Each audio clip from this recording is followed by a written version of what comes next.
So here's a hot take, and I will probably get roasted for it, but I really don't think anybody needs one of these, a belt sander. They're kind of synonymous with carpentry, and I feel like a lot of newcomers see them as some sort of essential power tool. But they're not.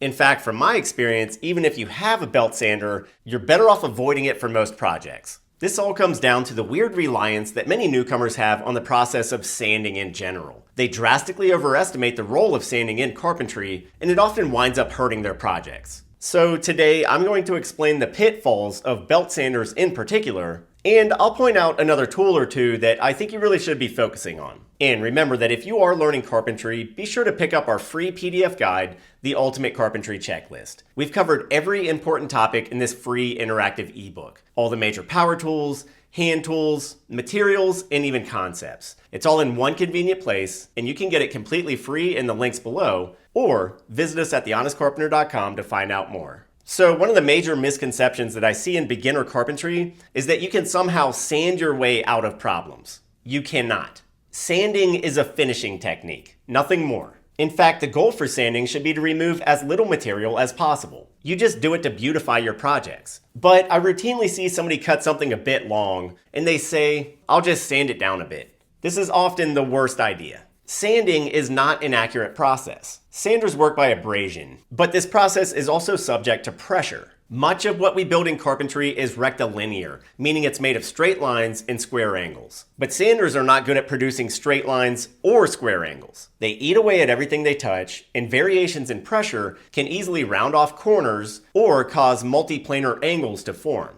Furthermore, this rasping process can really scar wood. To remove a lot of material, you have to use a very low grit and a lot of pressure. It's hard to monitor the material removal and keep it accurate throughout the entire process. Some bench-mounted sanders may be a little better at this because they utilize square fences. But our common hand sanders are often terrible, and the belt sander is the worst. The likelihood that you can control a tool this large with this much turning force for micro accuracy is virtually zero. The only thing they're really good for is heavy stripping and surfacing. If you have an incredibly rough surface and you want to begin smoothing it out, a belt sander can knock down the majority of the material quickly, though you still have to be careful to keep it moving, otherwise it may carve depressions, especially with low grits. And yes, they can be used for paint stripping. But there are faster processes for that, like heat stripping, especially infrared stripping. These new infrared strippers like the Cobra are incredible, even if they're expensive. I'll link one below just so you can see how those work. But even chemical stripping, though fairly toxic and difficult to do safely,